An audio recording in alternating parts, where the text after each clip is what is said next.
ખનીજ માફિયાઓની હરકત Ahmedabad Rajkot national highway પર ચોટીલા વગર રોયલ્ટી વિનાની 2.80 કરોડની રેતી ફાયર ક્લે ભરેલા 7 ડમ્પરો ડેપ્યુટી કલેક્ટરે પકડી કાયદેસરની કાર્યવાહી હાથ ધરી।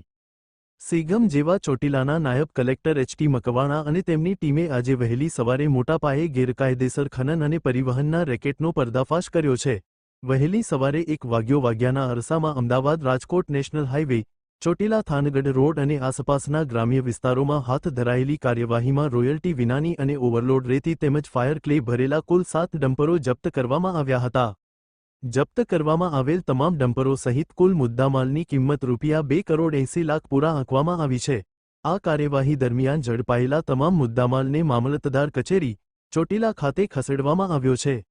નાયબ કલેક્ટર એચ.ટી. મકવાણાએ જણાવ્યું હતું કે ગેરકાયદેસર ખનન પ્રવૃત્તિઓ પર લગામ કસવા માટે આવા ઓપરેશનો ભવિષ્યમાં પણ ચાલુ રહેશે।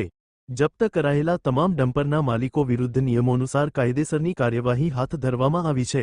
આ કડક કાર્યવાહી ગેરકાયદેસર ખનન કરતા તત્વો માટે લાલબત્તી સમાન છે। કલ્પેશ વાઢેર, સુરેન્દ્રનગર।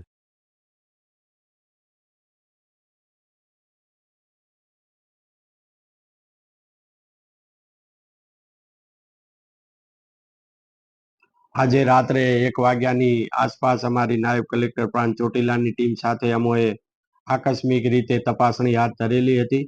ચોટીલાથી અમદાવાદ, ચોટીલા થાનગઢ અને ચોટીલા જસદણ જેવા હાઈવે ઉપર આ તપાસણી છે હાથ ધરવામાં આવેલી હતી।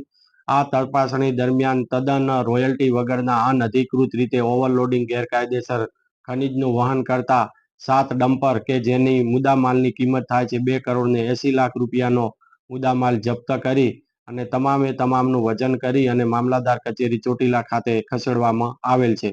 સાથે સાથે આ ડમ્પરના જે માલિકો છે કે જેઓ અનધિકૃત રીતે ગેરકાયદેસર ખનીજનું રોયલ્ટી વગર વહન કરતા હતા તેઓ છે નગાભાઈ રૂપાભાઈ સાંબળ, રહે પીપરાળી, તાલુકો ચોટીલા; મહેશભાઈ ઠાકરસિંહભાઈ ડાભી, રહે કરમળ, તાલુકો ચુડા; શિવરાજસિંહ સુરભા પરમાર, રહે થાનગઢ; રાજુભાઈ નરસિંહભાઈ વિંજવાડિયા, રહે ખાખરાળી, થાનગઢ; તેમજ પ્રતાપભાઈ વાળા, રહે રાજકોટ।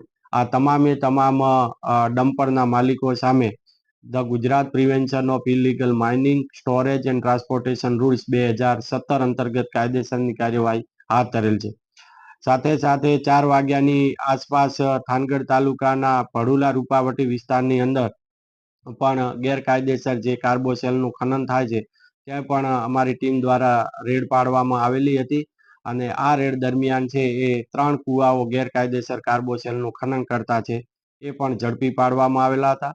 આ કુવાઓ કોણે ચાલુ કરેલા છે તેની તપાસ કરી અને આગળની કાયદેસરની કાર્યવાહી હાથ ધરેલ છે।